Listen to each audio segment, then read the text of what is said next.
Gopi Jana Vallabha Girivanadhari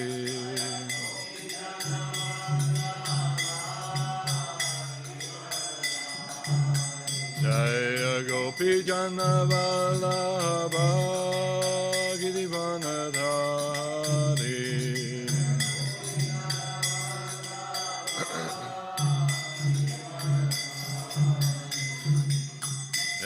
Yashodanandana Brajajana Ranjana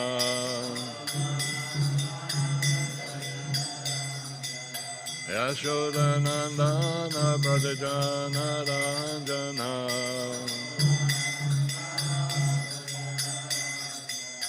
Yamunatihira Vanachari Yamunatihira Vanachari Jaya Radha Madhava Kunja Bihari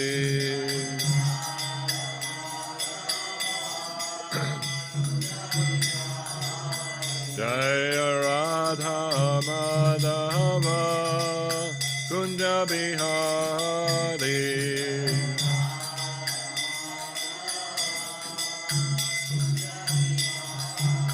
Jaya Gopi Jana Vallabha Girivanadhari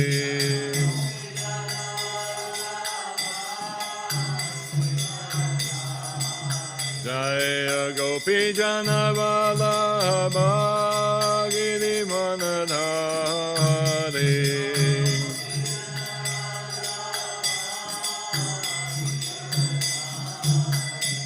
Yashodanandana Brajajana Ranjana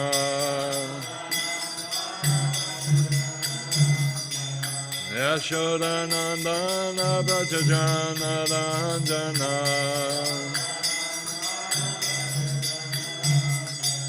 Yashodanandana Brajajana Ranjana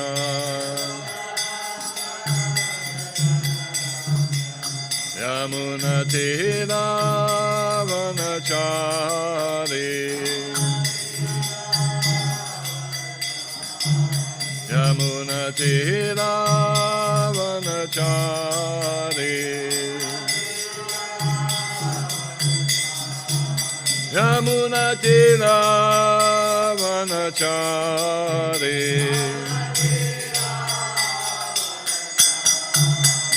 Jaya Radha Madhava Kunja Bihari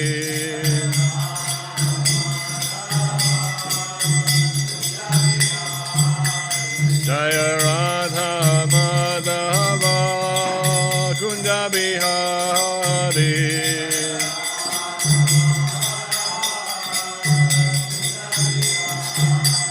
Hare Krishna Krishna Krishna Hare Hare Hare Rama Rama Rama Hare Hare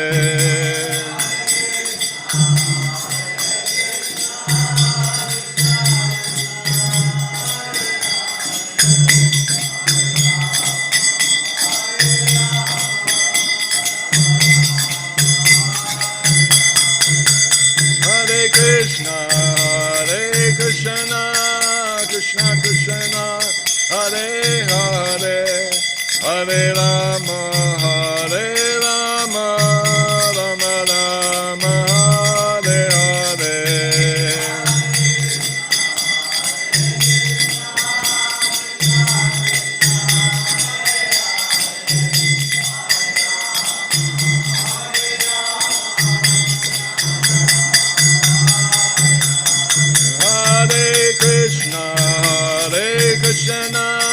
Krishna Krishna Hare Hare Hare Rama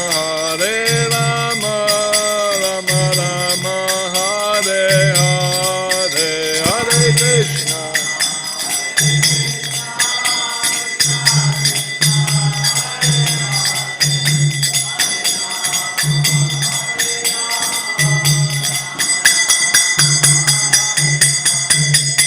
Prabhupada, Prabhupada, Prabhupada, Jaya Jaya Prabhupada.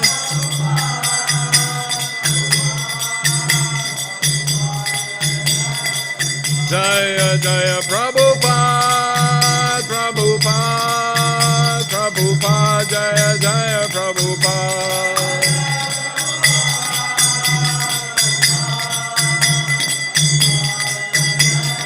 Nitai Gaur Hari Bol, Hari Bol, Hari Bol, Nitai Gaur Hari Bol.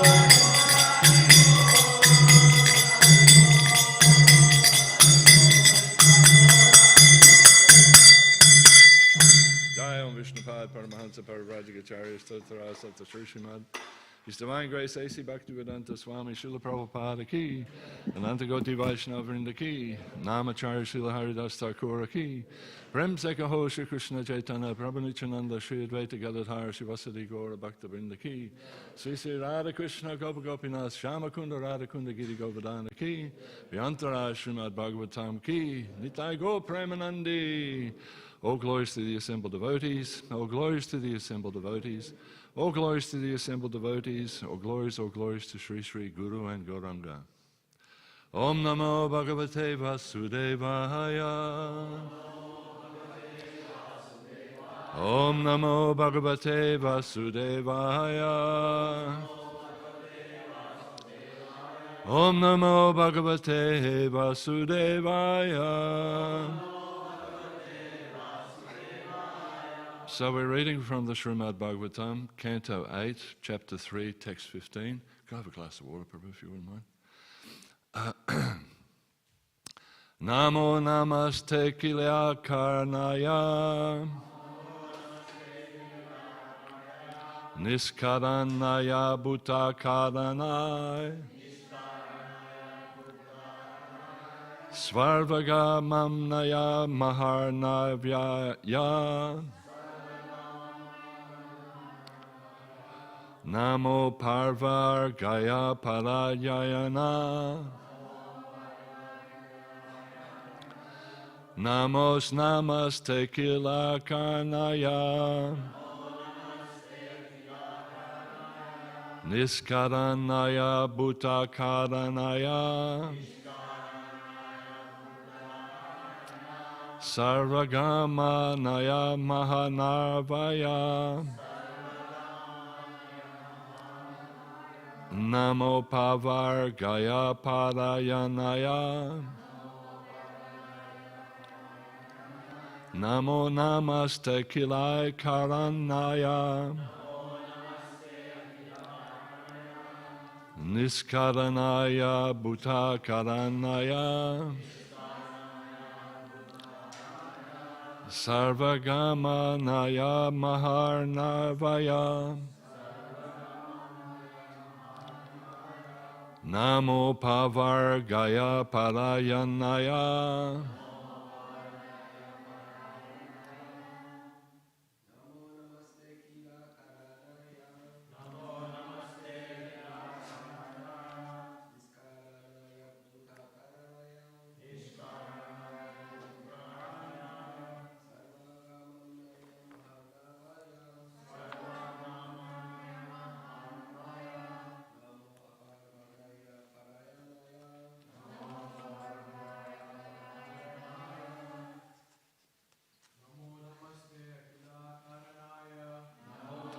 Te Kanakaraya Niskaranaya Yadbhuta Karanaya Makamalakadbhutaya Namo Parvar Gaya Paranayana Namaste Karanayana Karanaya Bhuta Karanaya Sarvagamanaya Mano Naravaya Namo Pavagaya Parayanaya. Ladies,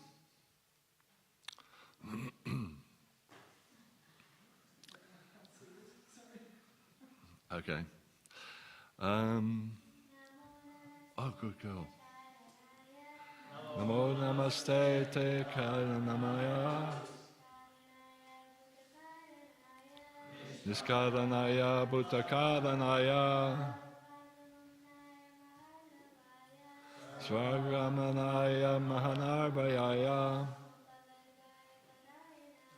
namo pavagaya parayananaya. Okay. Nama, I offer my respectful obeisances. Namaha, again I offer my respectful obeisances. Te, unto you. Akila Karunaya, unto the supreme cause of everything. Niskaranaya, unto you who are causeless. Abhuta Karanaya, the wonderful cause of everything. Sarva, all. Agama Amanaya, unto the source of the Paramatma. Unto the source of the Parama, system of all Vedic knowledge. Maha Aranavaya, the great ocean of knowledge, or the great ocean wherein all rivers of knowledge merge.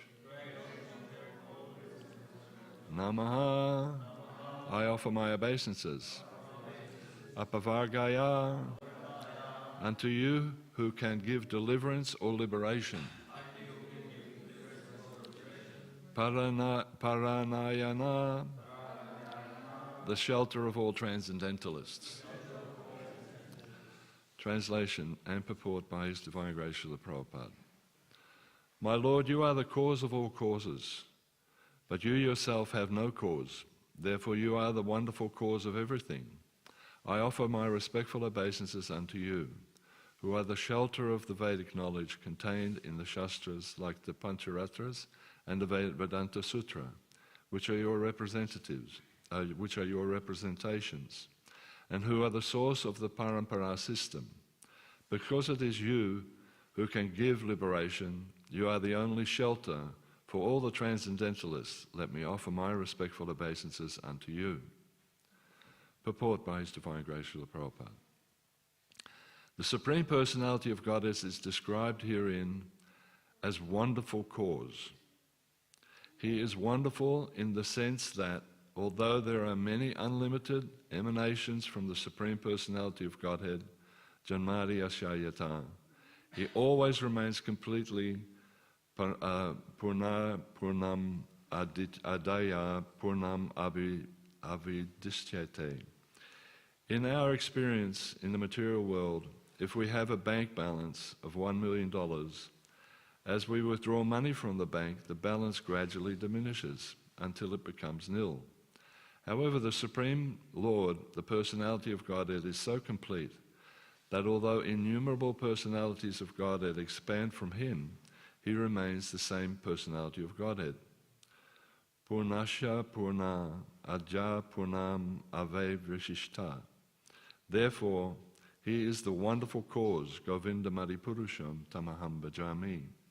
Ishvara Parama Krishna Satchidananda Vigraha Anadi Radhi Govinda Sarva Karana Karanam. Krishna is known as Govinda and is the Supreme Controller. He has eternal, blissful spiritual body. He is the origin of all. He has no other origin, for He is the prime cause of all causes. Brahma Samhita 5.1.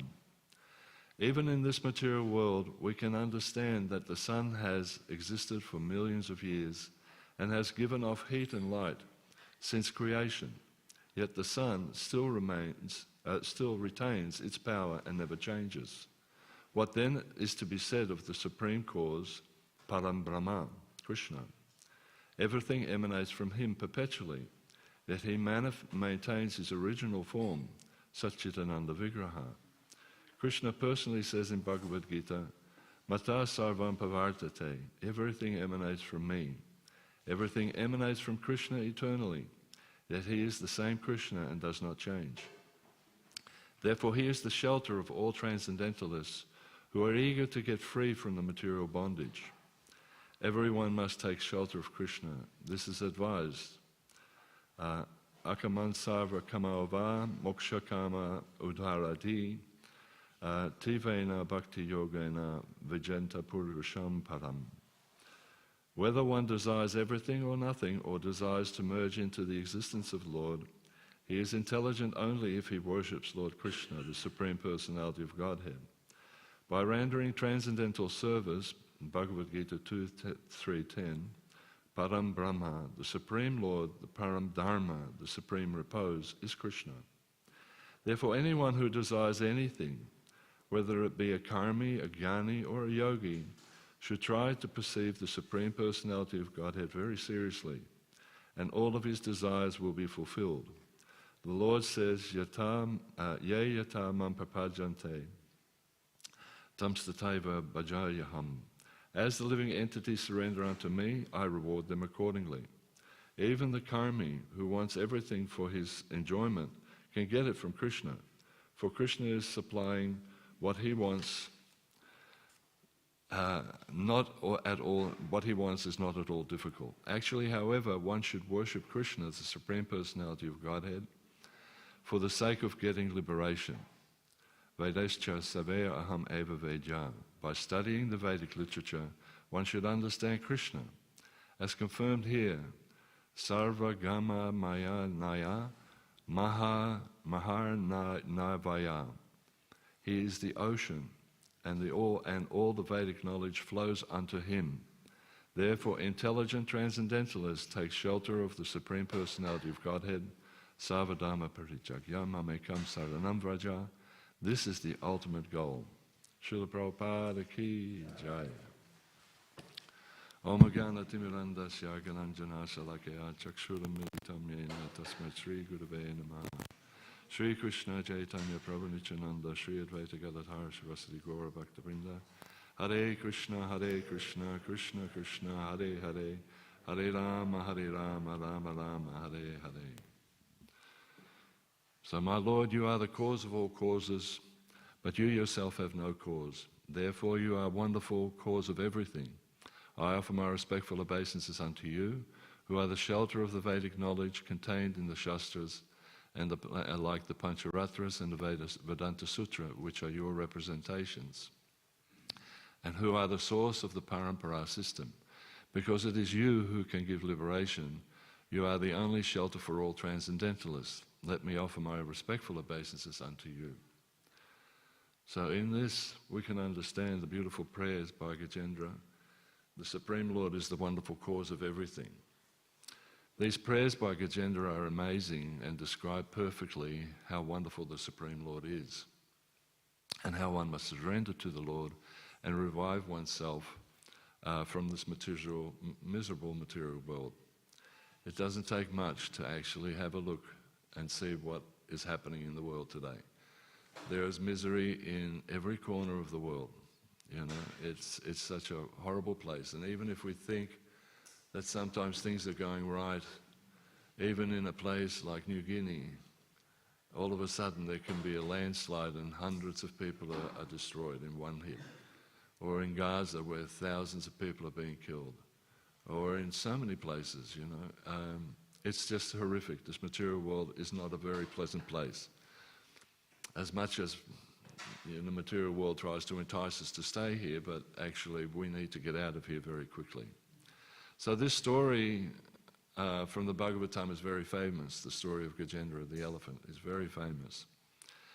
The history may have been told already, but for those that haven't heard it before, or maybe it's just a refresher for myself also, it was a refresher as to what happened with Gajendra.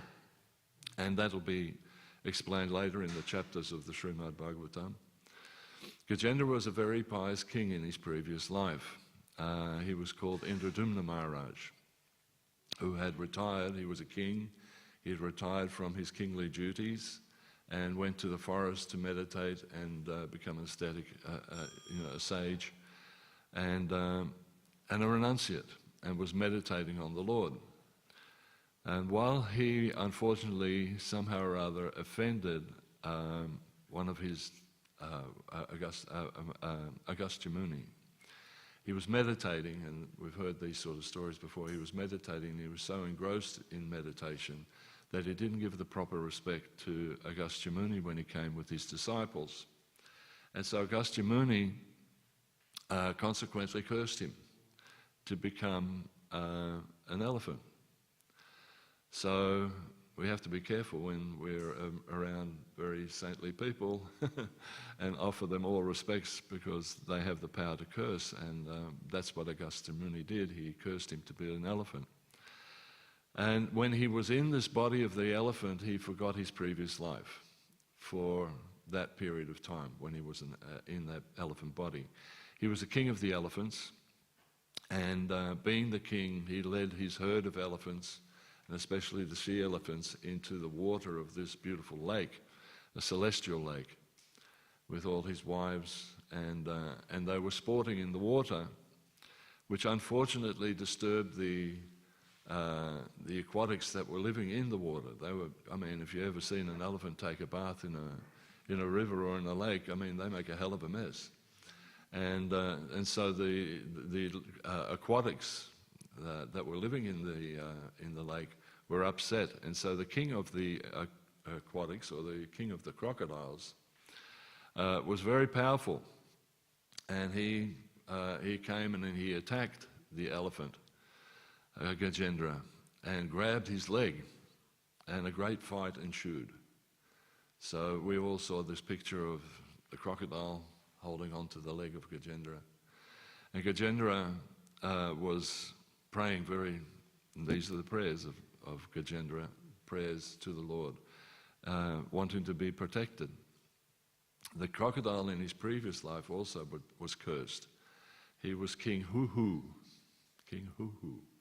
and he was sporting in the water also of a river, and just as a joke, there was a deva, a rishi also there called Devala, and he was doing his offering and worship in the river, and just as a joke, King Hu-Hu thought, I'll pull the demigod's leg, the Deva's leg, you know, and the rishi didn't like that at all. He didn't like it at all, and so he cursed him to be the crocodile.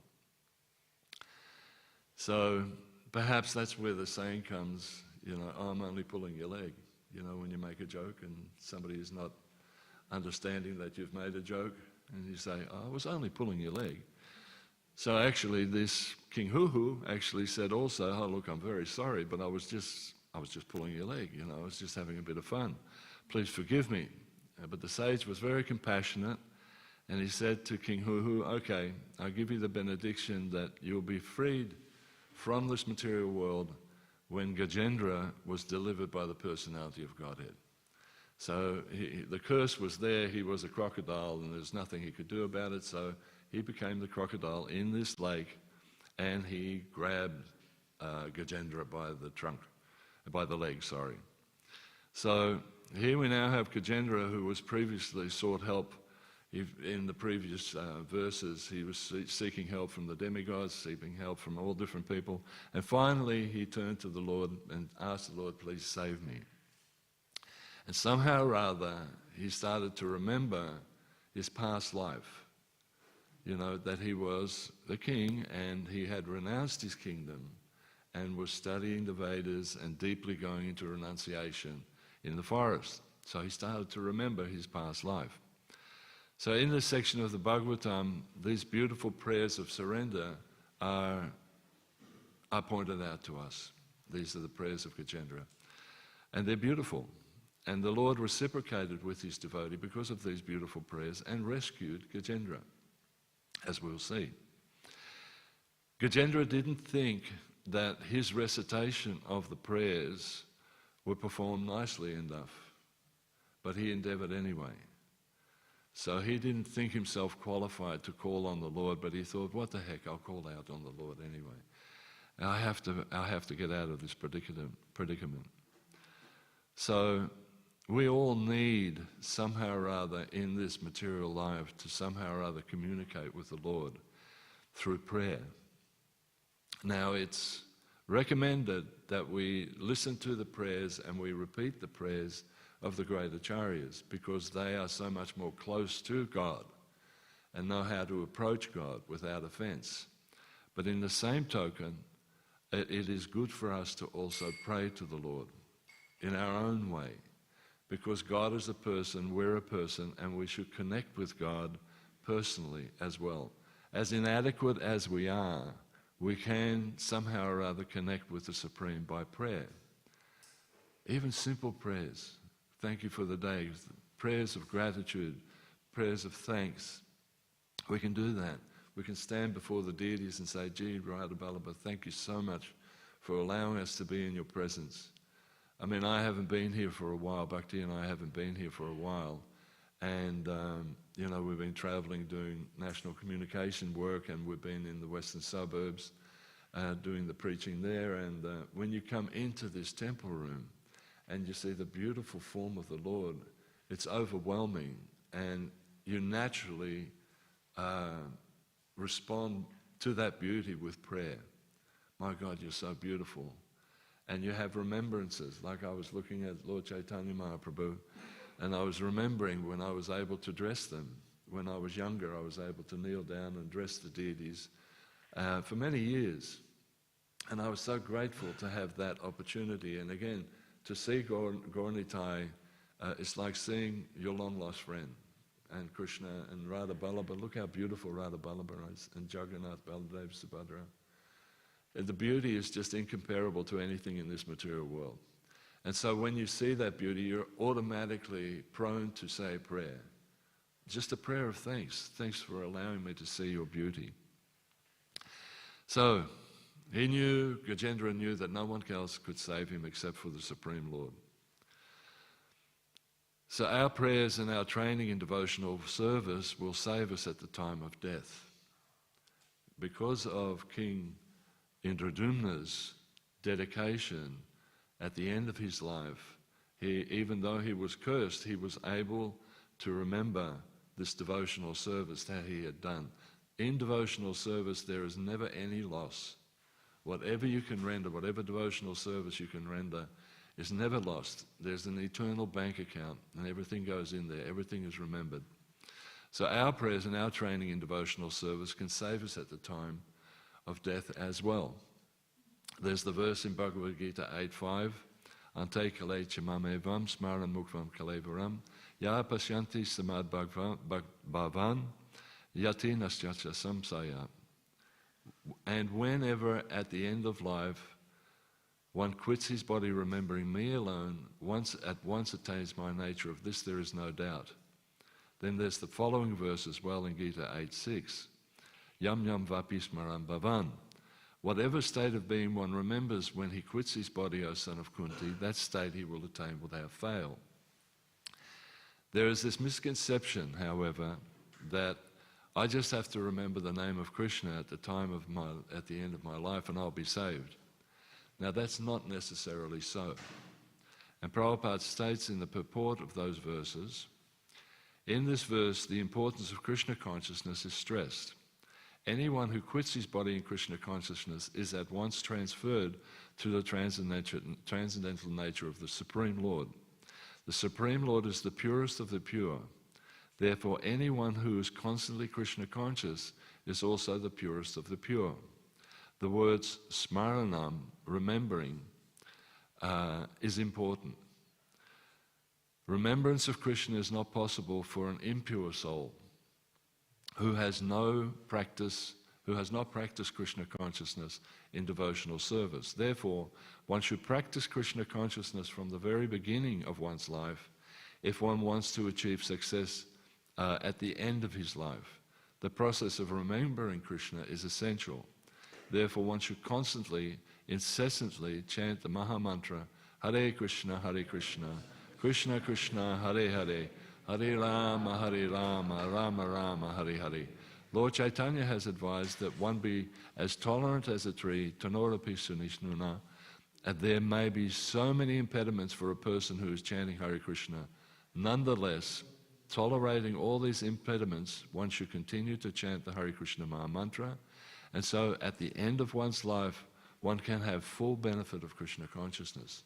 So it's not that we just chant, oh, I just have to remember Krishna at the last part of my life.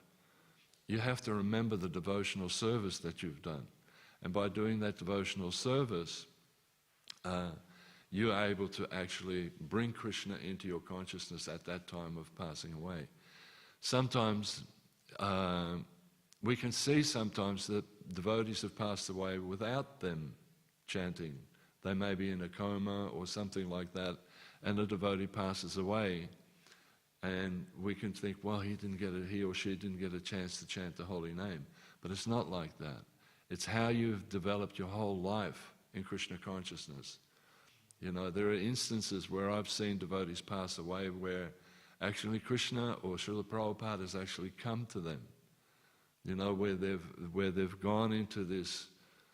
I remember one person who was completely unconscious, and all of a sudden his consciousness was revived, and he said, "Oh, Prabhupada, you've come," and he passed away.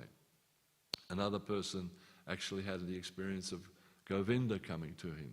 So we have to be assured that if we live a life devoted, dedicated to Krishna, as best we can, Krishna will make every arrangement to be there at that time of passing. So this pastime of Gajendra and the crocodile lasted for thousands of years, 1,000 years actually it's stated. So I want to bring up a reoccurring issue that recently came to my attention. It's sort of, and I'm actually creating a painting in this regard. It takes us away a little bit from the message in this purport of the greatness of the Supreme Lord, but I think it's relevant because it's something that we all come in contact with, in that we see it happen sometime to our devotees now and again. And that is basically a lack of faith in Krishna consciousness. I wanted to discuss that a little bit.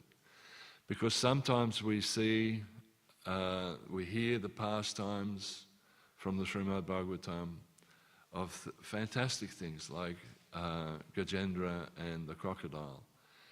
And when you, from a mundane perspective, if a person read this, they may think, oh, this story's a bit fantastic. You know, it's this large elephant being eaten by a crocodile. I mean, can that really happen? Actually, it can. There are YouTube clips of a crocodile actually eating an elephant if you look it up. But when it comes down to 1,000 years of struggle, some may doubt the pastime and think that, well, this is just mythology. This is just a story that's being made up. No doubt it's designed to give some lessons in our devotional life, but it's strange, did this event actually occur? So this happens in the minds of some of the devotees, and devotees at times in their devotional life may find pastimes in the Shastra to be too far-fetched and disbelieve to the extent that it shakes their faith, so much so that they reject Krishna consciousness. We're here in Krishna consciousness, we're here at Melbourne Temple, and you know, there are so many devotees that are coming and going. We've been here for 45 years. Actually, it's interesting, just as a quick aside, 45 years ago, last Saturday, 45 years ago, on the 16th of June, we sat in this room and took initiation. So that was 45-year anniversary. Anyway, so we've seen over those 45 years that people have come and gone. All of a sudden you wonder, oh, where did such and such devotee go? You know, you're sort of perplexed. They were here and then they're gone.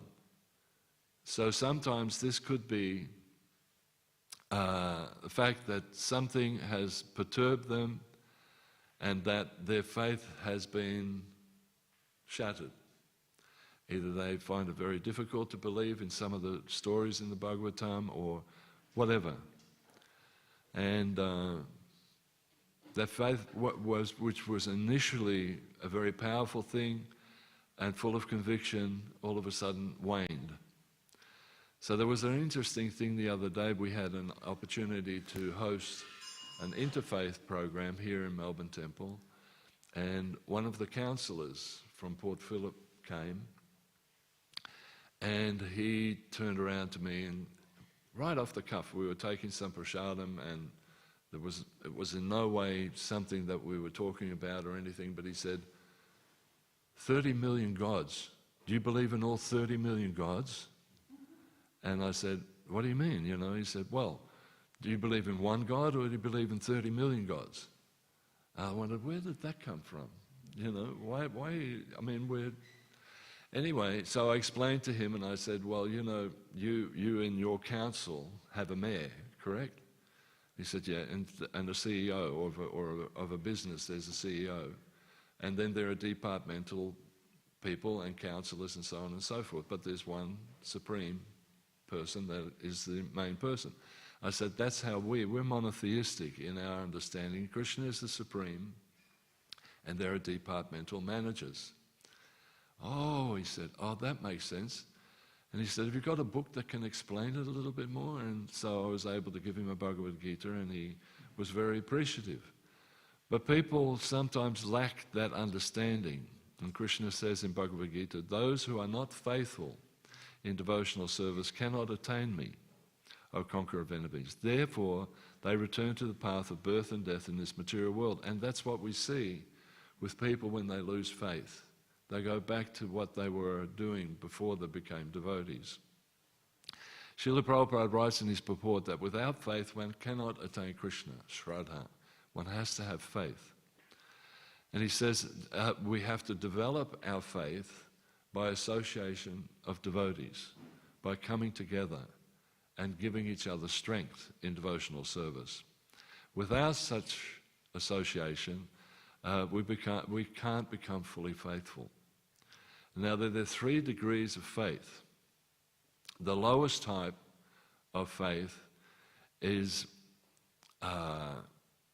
when we come in association with devotees, but it's not based strongly on scriptural knowledge.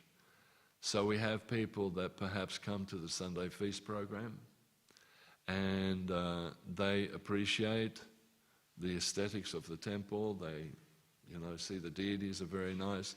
They definitely enjoy the prasadam, and they have a little bit of faith, but not enough faith to let them grow. And we've seen people that have actually been locked into that sort of a paradigm for a long, long time. We used to call them the ecstasy crew back in the old days. They would come for the kirtan, they'd come for the prasadam, they'd come for seeing the deities, and then they would leave and open up and have a smoke and whatever. So they were the ecstasy crew. The second time is firmer, and although we may not be conversant with the scriptures, but we believe in the truth taught there. So we may not have complete faith. We may think, well, this story of Gajendra is pretty out there, but I have a little bit of faith because I understand the message that is being taught there, that one should pray to the Lord in all sincerity and have an understanding of the power of the Supreme Lord which was enunciated in Gajendra's prayers.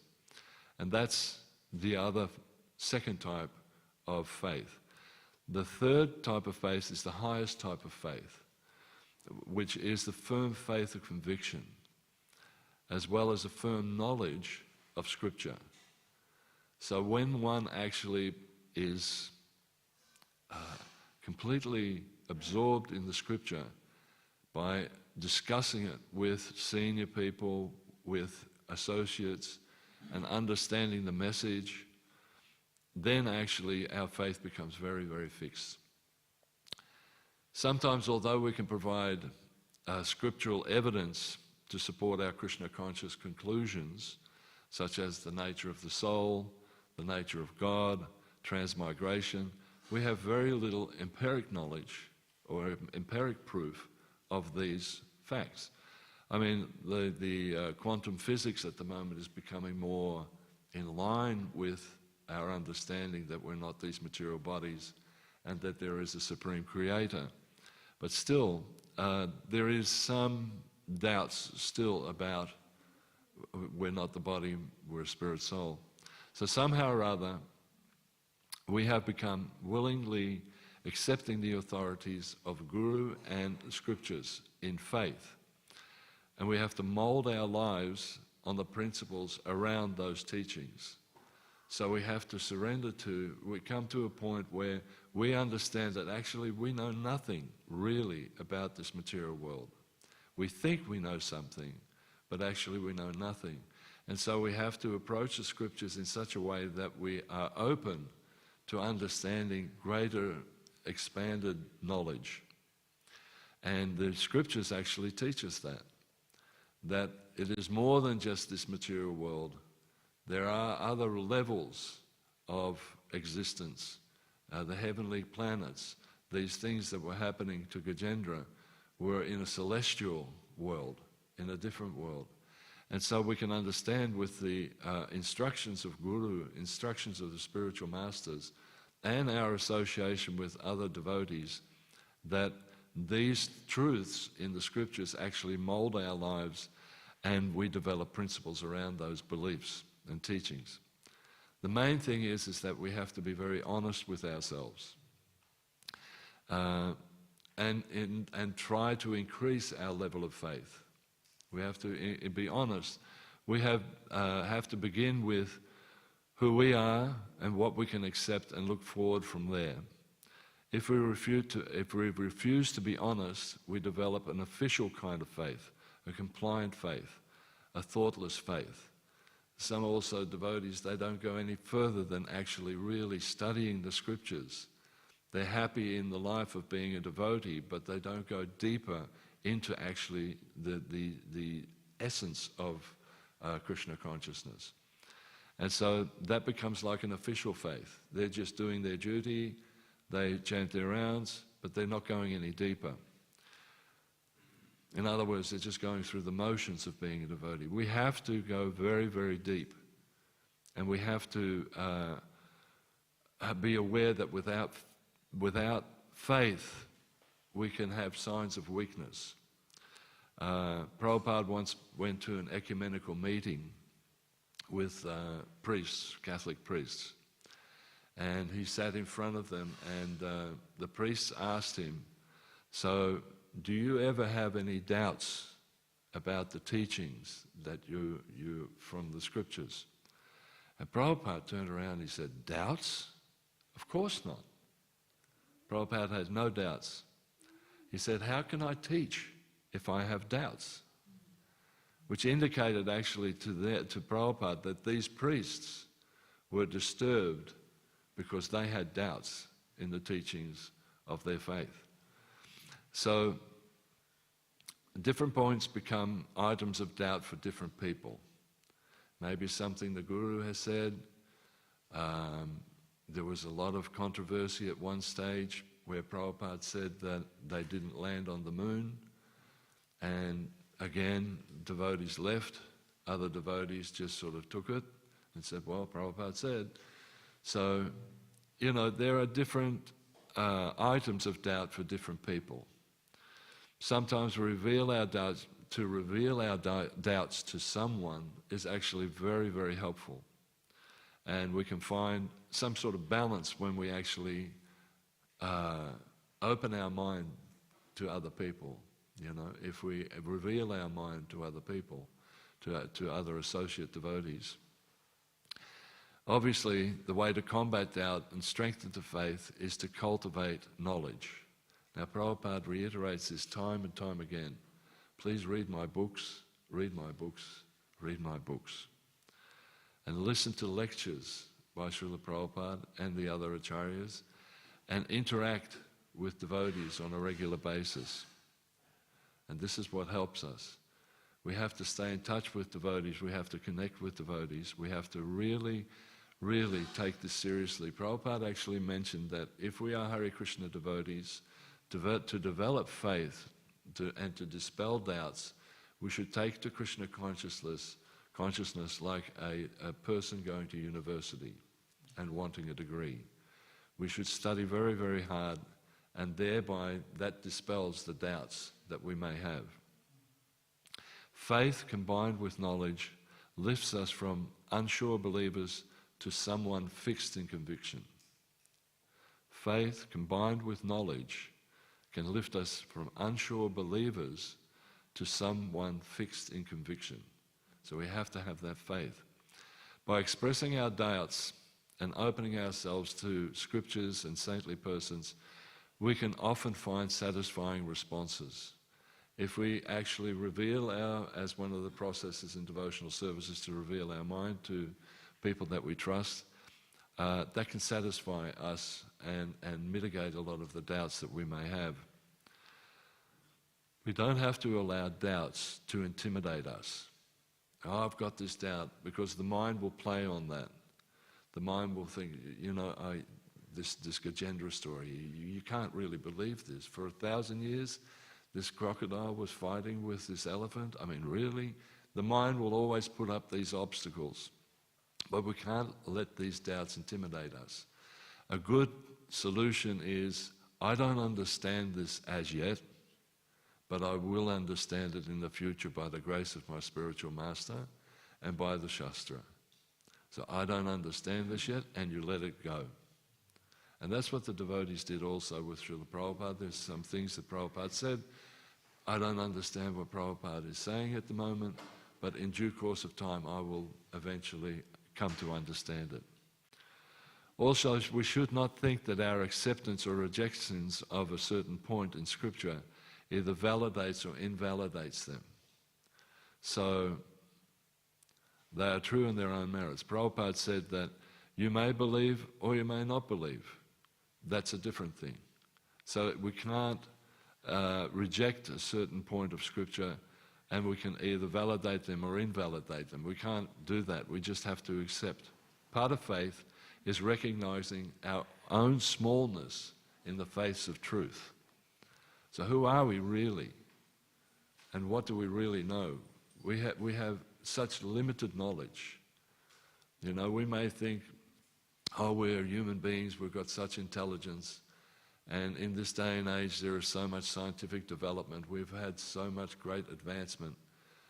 But in actual fact, we're only using a fraction of our intelligence. It's said that Einstein actually only used 10% of his intelligence, same with Tesla. And, in years gone by, not that long ago, they thought the world was flat, the earth was flat, and that everything revolved around the earth. So things change. So knowledge is changing continuously. In the last 100 years, we've had so much change, so much extra knowledge about the universe, about life, about DNA, so many different things. So what do we really know? In fact, we know very little. But from Scripture we can understand that there is a whole vast volume of knowledge that we can absorb and we can be fixed on. Recently I came across an article, an interfaith article titled, "How can we provide support to those grappling with their faith?" And I'd like to read it if I could, and if we have any questions maybe we can discuss it. I'll just grab it out.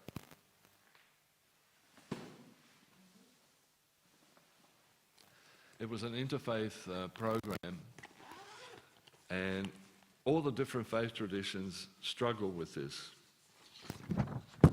this point of communities leaving because of lack of faith. It happens in all different faith traditions. So basically the article was pointing out how we can actually keep our congregation faithful. So in today's society where materialism and sensory overload are prevalent through various channels such as social media, impersonal interactions, the abundance of gurus, proposed spiritual organizations claiming exclusive spiritual knowledge, individuals may find themselves overwhelmed by religious or spiritual struggles. Now, I know for a fact that a lot of devotees, because of social media and the access to YouTubes, are looking at other different spiritual teachers. Many people, watch some pretty outrageous sort of spiritual people out there, and they get confused. I've met many devotees where they've suffered a lack of faith because of something that this guru has said online. And it is very, very concerning, because they present an impersonalist point of view. They present, well, Krishna doesn't really exist, it's a metaphor. You are actually part of an existence which is all-encompassing, you are all one. And they provide very convincing arguments for a neophyte person who's not completely set in faith and conviction. Social media will give us so many different directions. And so this is something that's happening in all the different faith traditions. So these struggles can manifest a tension or conflict in relationship to what they hold sacred. So somebody may come to Krishna consciousness and then be swayed by some other teachings. For example, individuals may experience feelings of anger or disappointment, abandonment, or rejection by a higher power. So again, how we deal with one another is also determining how much faith we have. If we treat each other with disdain, if we treat each other uncivilly and unfriendliness, not considering the other person, that can also shatter a person's faith. And they become, well, this person is supposed to be advanced. He's an older devotee, and yet he's treating me like this. How can this be? This process must not work. The mind will convince us that this process doesn't work. So in every way, we should check ourselves always that we act in a way that does not disturb another person as much as possible, because you can shatter the faith of a person very, very quickly, and that they leave. As I said, over the 45 years, there have been many people, for some reason or other, whether it's believing some aspect of Shastra, whether lack of faith in the spiritual master, or being ill-treated by either a senior or a junior within the movement. So that faith is then shattered. So we have to be really mindful of that. And that faith idea is incredibly important. The understanding of faith is so incredibly important. Even in my life, for many, many years, I was searching for Krishna consciousness, actually. And in my previous, before Krishna consciousness, I was a Christian. And there were so many disappointing things that shattered my faith in Christianity. I think I told you once before that prior to being a devotee, I was really set on living a saintly life, and I wanted to join the missions within, like the Christians have the missions, they go to different places to preach. So I wanted to go to New Guinea. I went to New Guinea, and I was preaching with brothers and priests in New Guinea who were total hypocrites. And from an 18-year-old boy to see this, that, they weren't following any sort of principles, they were alcoholics, they were fornicating with people, they were having illicit sexual relationships, even the priests were, and, they were denigrating the indigenous people of New Guinea. So for an 18-year-old boy, I just lost so much faith because of that. And so then, somehow or other, because of Krishna's mercy, Prabhupada's mercy, I still wanted to search because I wanted to find out the truth, because there's an innate desire in all of us that we want to find out the truth. We want to know, why am I here? What is the meaning of life? And so then I started studying all the different other faiths. And one by one, whether it was impersonalism or whether it was some other yoga group, everybody left me flat and were disappointing. I'd do yoga programs, and I would say, so when do I find out the truth? Who is God? And there would be the answer, this will come in due course of time. Just have a a few more courses, pay a few more $1,000, and then you will know the truth. We'll tell you the truth then. So on one of these courses, I had the great fortune of reading Śrīmad Bhāgavatam.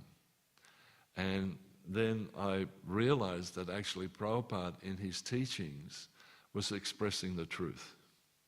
And I could have faith in him. Whatever Prabhupada said, I could understand this is real faith. I started to develop faith. So then I was keen, both myself and another person were keen to meet with Prabhupada. Finally, we found our spiritual master. Finally, we found someone that's speaking the truth. Finally, there's someone that I can have faith in. And then he passed away. And so we missed out. So again, there was this deflation. Oh, now we've missed out. But then the whole of Founder-Acharya thing happened, and we were able to take initiation from one of the 11. And then that person fell down.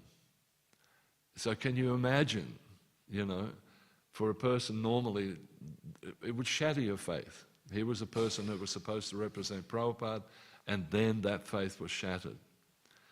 But a miracle happened actually that day when he was actually expressing how he was fallen, the spiritual master, and that he no longer is the guru.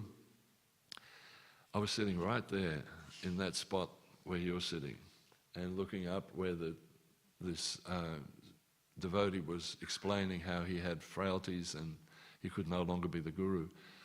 And after all those disappointments and all those shattering of faith, again my mind came in and said, see, again, you've been taken for a ride again.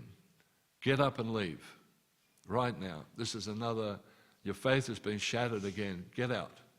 Let's go. But something happened.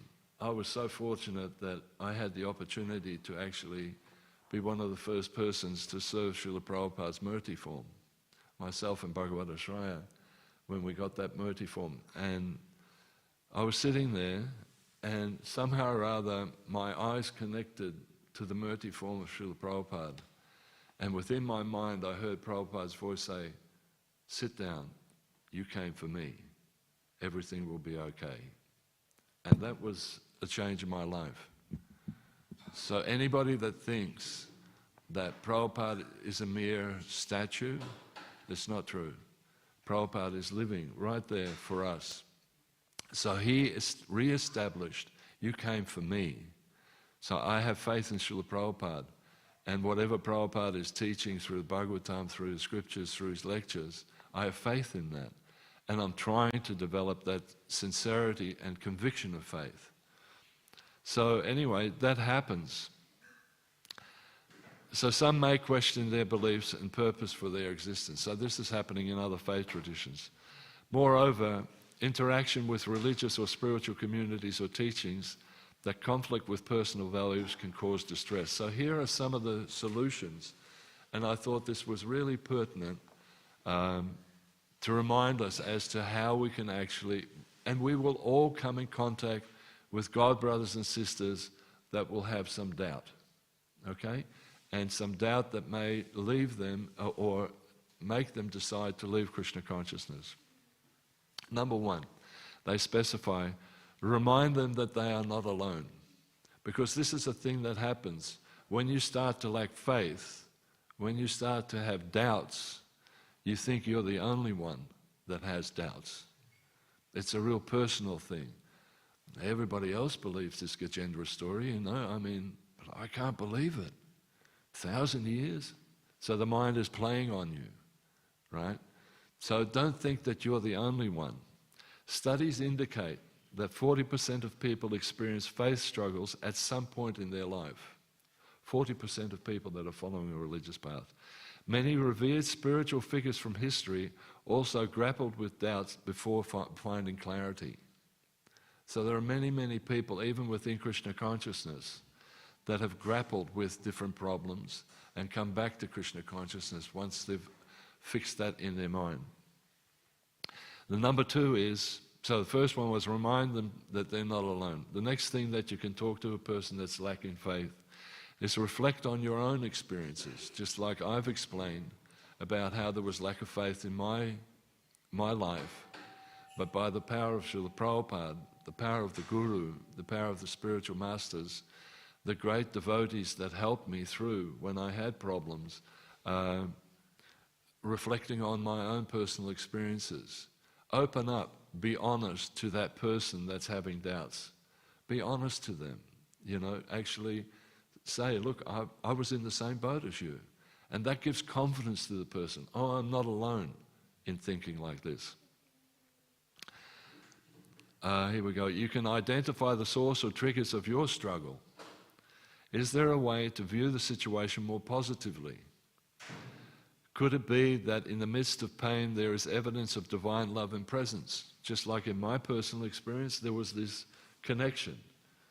It was probably the most meaningful thing, most spiritual thing that's happened to me in my Krishna consciousness, that connection with Srila Prabhupada.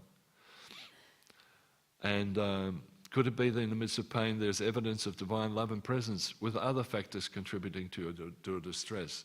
So are there other things contributing to a person's doubts? So you ask that person, is your family life okay? Do you have any problems financially? Because all those sort of things can also impede on a person's faith in their spiritual practice, in Krishna consciousness. So number 3 is embrace struggle as a sign of strength.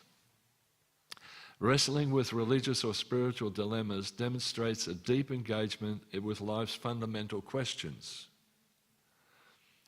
It shows a commitment to exploring beliefs and values sincerely. So again, there's that complacency that we can have in faith.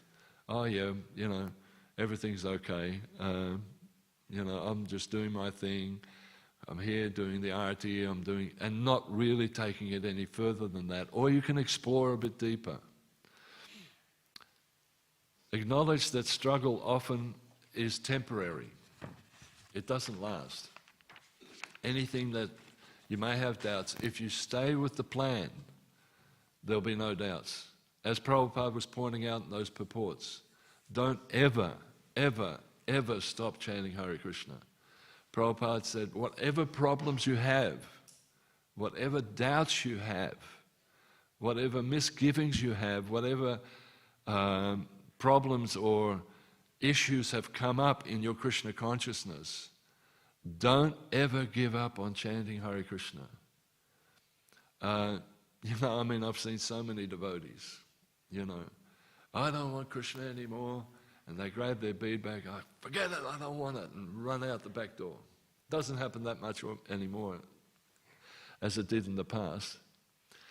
But we used to call it blooping, back into the material pool.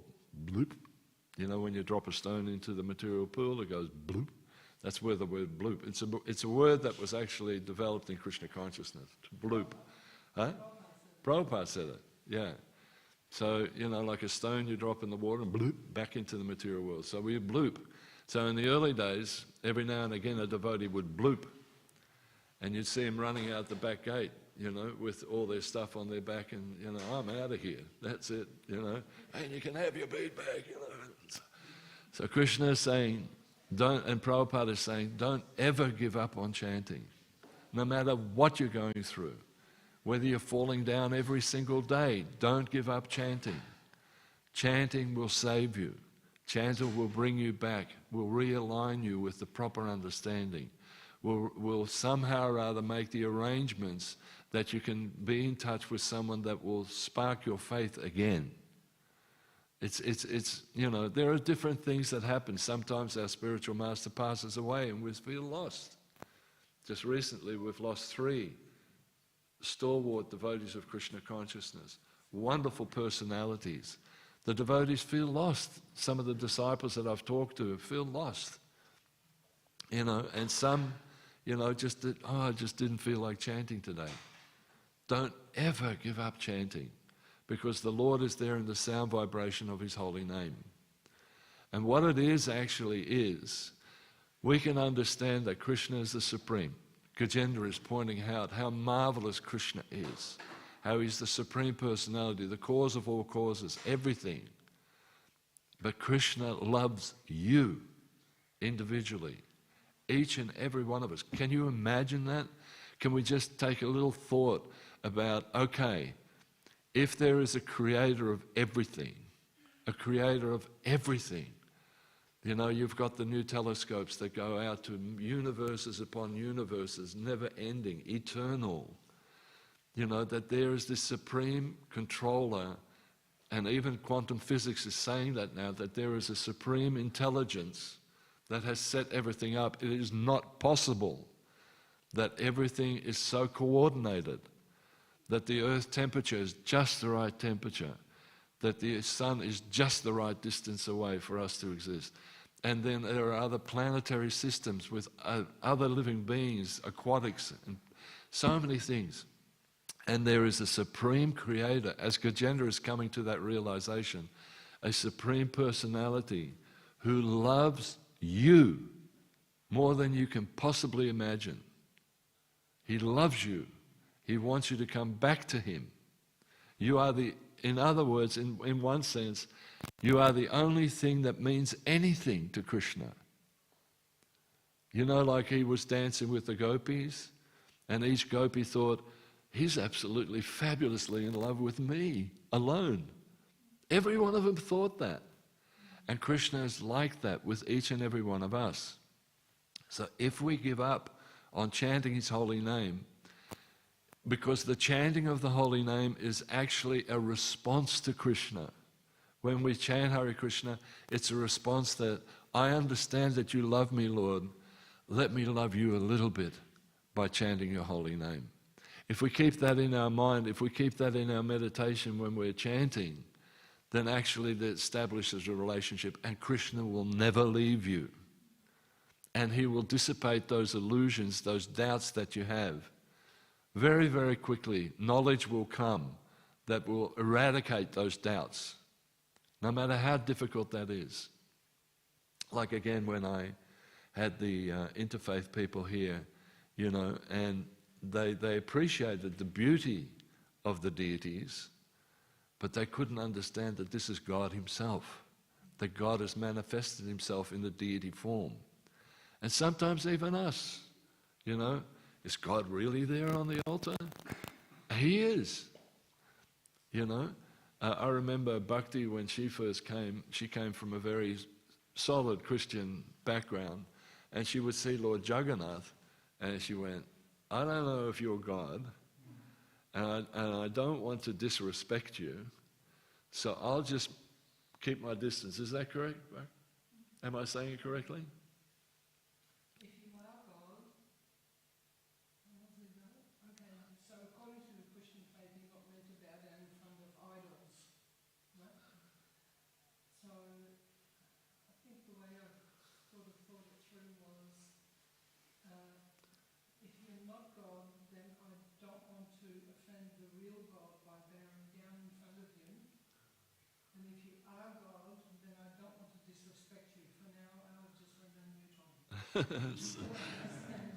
And Krishna provided the knowledge, and she was a Jagannath Pujari for many, many years.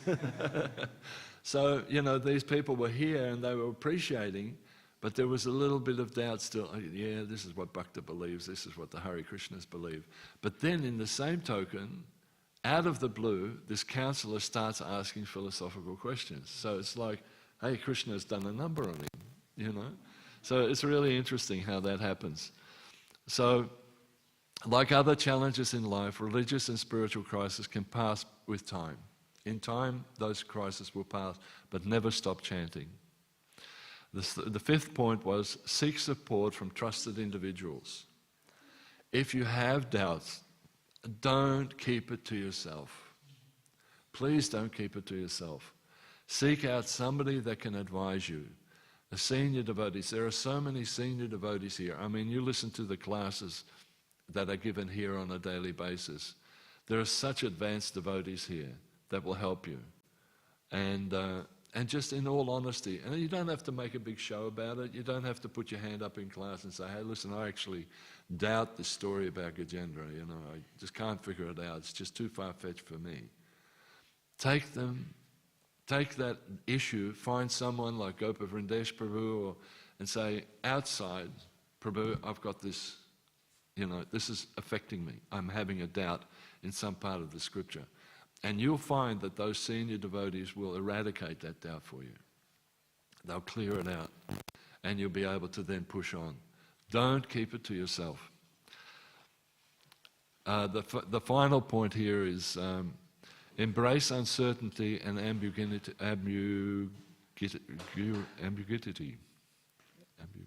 Yeah. Much of spirituality involves grappling with the unknowable, accepting that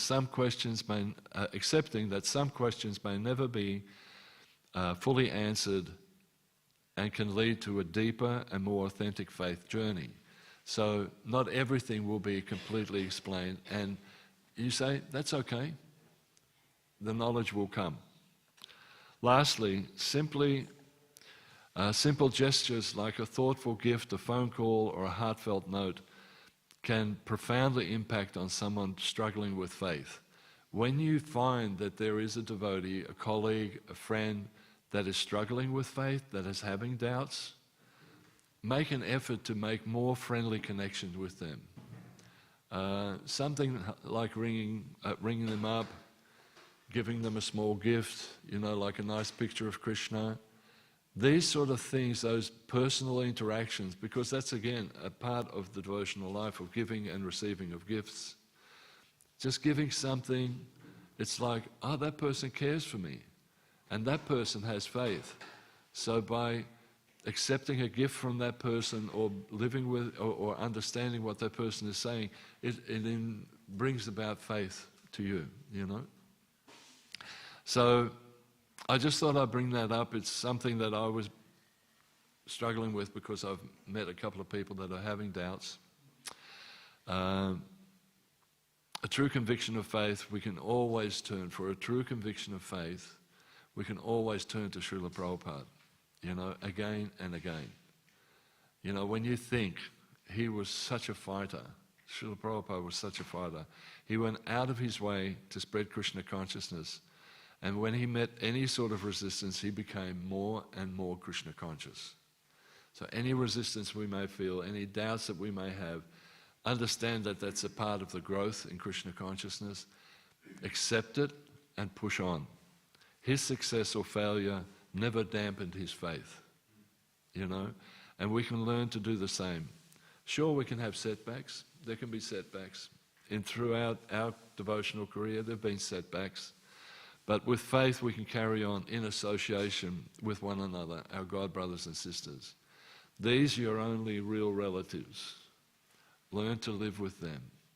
Learn to associate with them.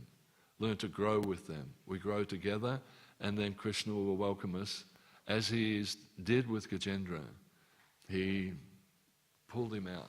He was on Garuda, and he pulled this poor bloke, this poor Indradumna, out of this misery.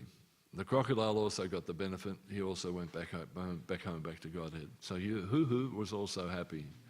Hoo-Hoo also said, ha ha, I've made it. So I just wanted to, I know this is a little off the track from what the purports were, but because of what happened recently and people expressing doubts about certain scriptural things, I just wanted to say a little bit on that. I hope that's okay. Any comments or questions at all, Prabhu? Srila Prabhupada ki jai. Yes, Prabhu.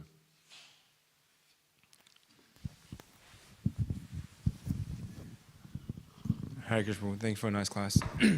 So you're expressing how faith is a very big tenet of our Krishna consciousness. For us to practice Krishna consciousness. But for new people, we can see that faith has a very negative connotation. Yep. And they've been through a lot of trauma through their beliefs and through their institution. And so when we're trying to present Krishna consciousness and knowing that yes, faith is a very big part of helping them to kind of take up the process, how do we present maybe the faith that comes with Krishna consciousness as something that's different from the blind faith that they've been experiencing in their previous kind of faith or traditions? Your personal life. No, for new people. So I've come across. I know. Yeah. What influences them is your personal life. How are you dealing with the faith tradition that you're in. In other words, if you come across to them as friendly, if you come across to them as settled, if you come across with them knowledgeable and calm and understanding, then they see you as an example. They see, what has that guy got? He's got something that I'm searching for. And so you become the example. Each and every one of us become the example that people model themselves on. You know? So if you radiate faith, if you radiate that you doubts are going out of you, and you have confidence in your spiritual master and the process, spiritual masters, plural, then that shines through you, you know? And that is what's attracting them. So they may have had, you know, issues of faith with other traditions or whatever, but you become the catalyst for them to actually move closer. And then from you, it is other devotees and the spiritual master and Krishna and the scriptures. It all culminates together. They will say, what makes you such a nice guy?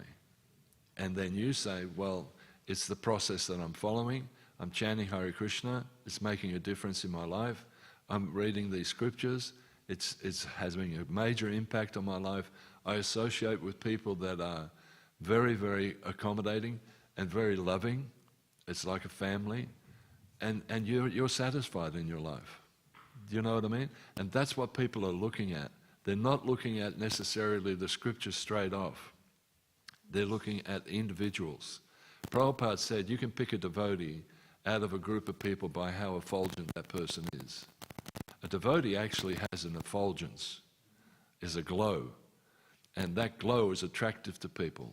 You may not even know it. People sometimes have no idea that you're a devotee, and all of a sudden they come across you in such a friendly way that you're thinking, wow, I didn't do anything, you know, but you are. You are you as a devotee.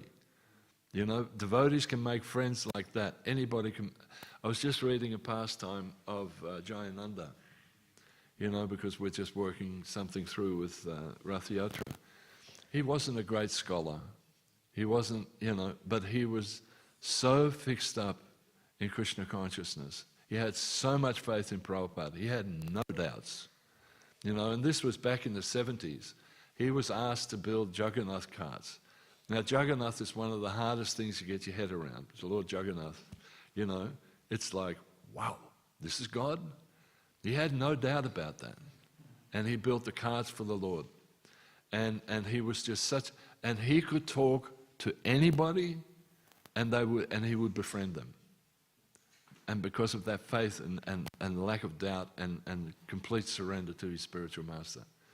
And the result of that was he went back home, back to Godhead, you know, at the end of his life. So it's how you actually come across. So thereby it's important in our lives to dispel any doubts that we have. Kick them out. Or at least put them to the side and say, it's not going to influence my Krishna consciousness. I'm going to keep on going. And the answers to those doubts will come. And my faith will grow. And when you have that, you become attractive to people. Is that okay? Yes, Prabhu. You need to pass them on.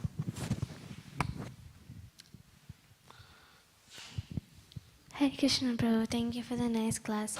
You were talking about faith, so my question is, sometimes when we're preaching, we encounter some people who have really firm faith in their own religion, and they doubt our religion. So how can we react or respond to them so that they don't feel offended and we can put our point to them? Really good question. And I'm dealing with that every single time I have an interfaith meeting. You have to be kind to them. You know, accepting. You understand that somehow or other they're connecting to God, that it's the same God. They may not realize that, but it's the same God. There is only one God, you know.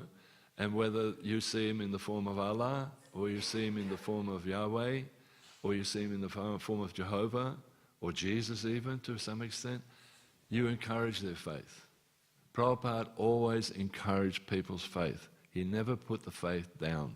Never.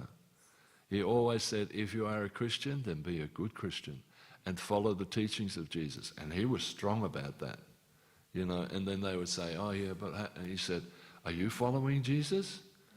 And then they would say, yes, I'm following Jesus. Why are you killing animals? Jesus didn't kill animals. Not that we have to take on that platform. We don't, you know, like if I went into an interfaith meeting and started saying, well, you know, no, you can't do that. But the same token is, so Prabhupada was very, very, very forgiving and encouraging. A devotee is always encouraging.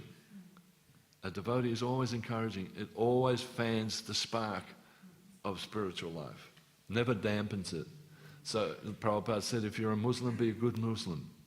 When he came to London and they interviewed him, he said, why do you want everybody to become a Hindu? You know, what you're converting everybody? He said, I don't want people to become Hindu. I'm not converting people. He said, I've come to spread the message of love of God. So if you're a Christian, be a good Christian and love God. If you're a Muslim, be a good Christian and love God. If you're a Jewish person, love God. You know, it was interesting. When I was speaking to that counselor, a Jewish person turned around and I said, well, you know, fundamentally, I was speaking to the counselor, fundamentally, you have to understand that God is a person. Like you're a person, he's a person.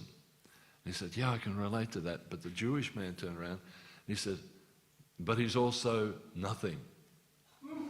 Right? And I said, yes, that's another, actually, you're correct, that's another aspect of God. You know, Achincha Beta Beta Tattva, simultaneously one and different. So, you know, I didn't want to put him down. He was challenging, no, God is impersonal. But I was saying, yeah, well, that impersonal aspect is also part of God. Oh, yes, and he settled down.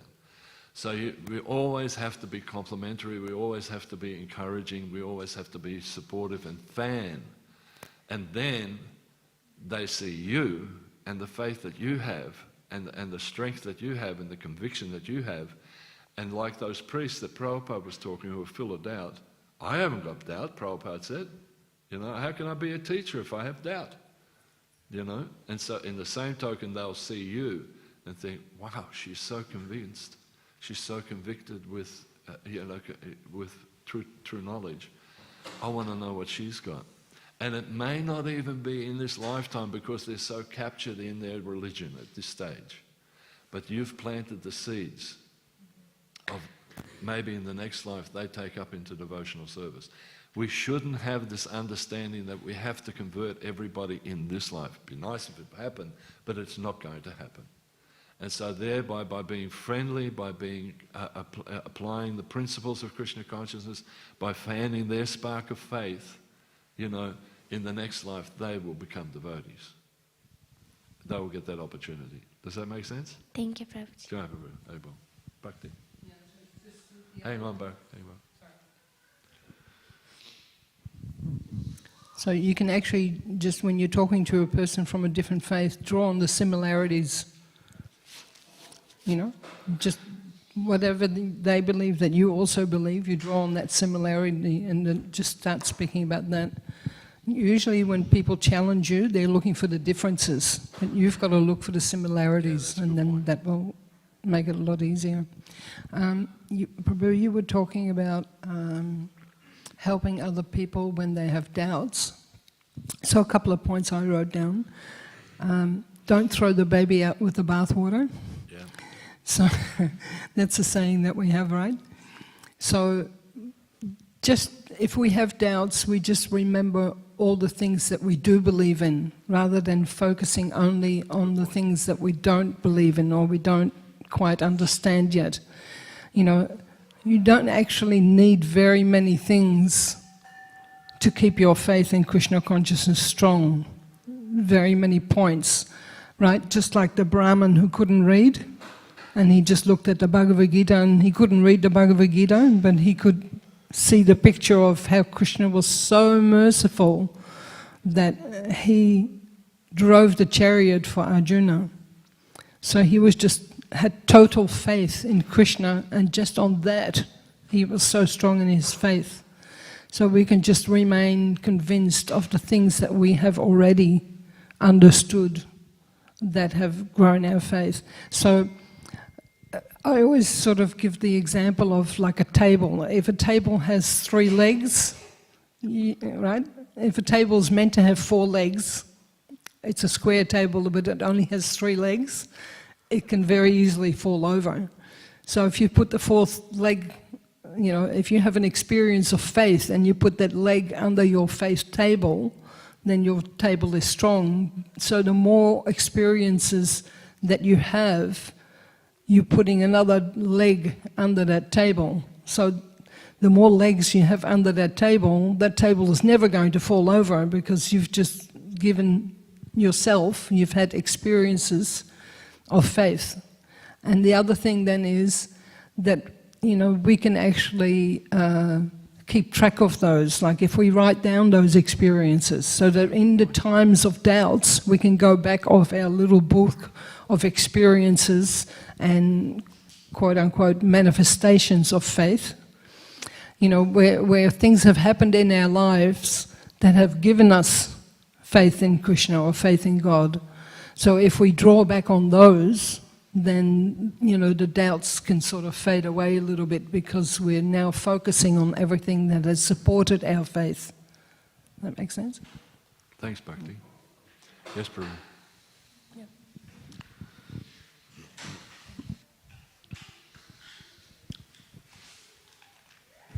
Yeah, very, very good reflection, Bhakti Mataji, that we should write down our experiences and go back when you have doubt.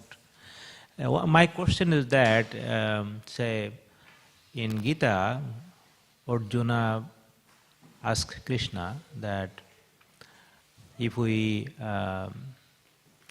pray with Shraddha and faith, but don't follow the scriptures or Shastra, is it okay or not? Then Sri Krishna explained that Shraddha also comes from the Samskara, that means from the impression of previous birth. Mm-hmm.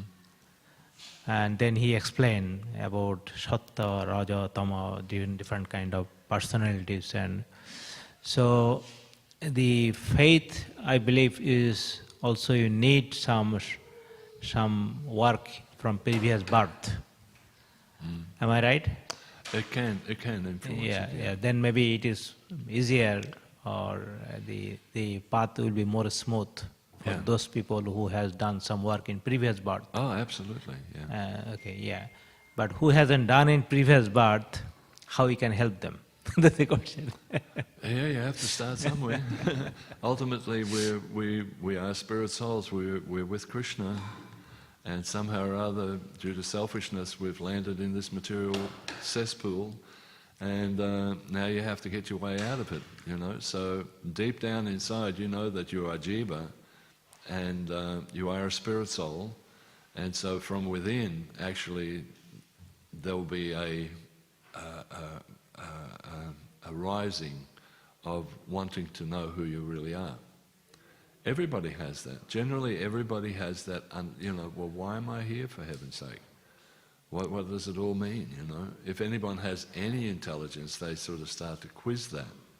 And some may have a past life experience, but some may not. And but whatever the case, you have those questions, and then by the mercy of Guru and Krishna, you are actually able to come to that point. But faith is a fascinating thing. But we have faith in so many things in this world. Somebody says, "Oh, I don't believe in faith." Well, we have faith that you're going to wake up the next morning. You have faith that the sun is not going to collapse, that the roof is not going to collapse here. We have faith that, you'll keep on breathing. You have faith that your eyes will keep on blinking. You have faith in so many other things. So anyone with a little bit of intelligence, it requires a little bit of intelligence, and also you have to be kicked around a little bit in the material world before you actually, access that intelligence to think, there must be more to this. And when you have that question, there must be more to this, why am I suffering? Then things start to happen. Because Krishna loves you. and he wants you to come back. So there's this push from Krishna always for every living entity to come back to me. Don't stay here. You don't belong here. You belong in an existence of love and beauty. There's nothing here for you. So then it's up to us whether we want to get out or not. And that's that firm conviction, the conviction of faith. Does that make sense? Yeah, no, thank you. That's very nice. Thanks. Anybody else? Sure. No? Okay. Srila Prabhupada ki jai.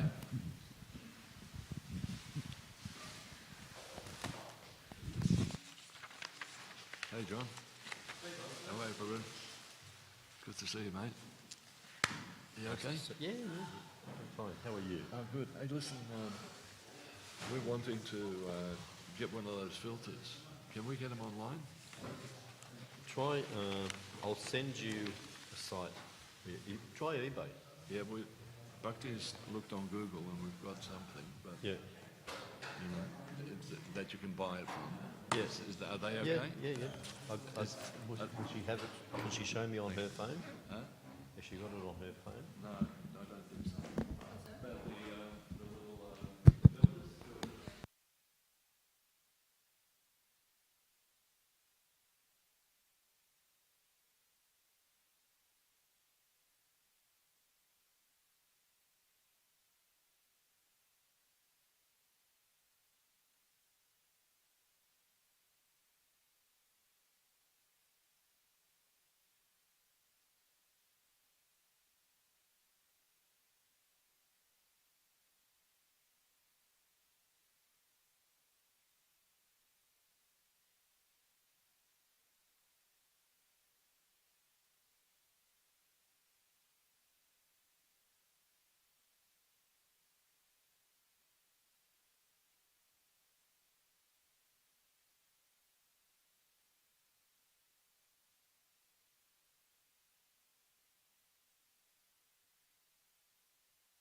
Adipurusham Tamaham bhajami Govindam Adipurusham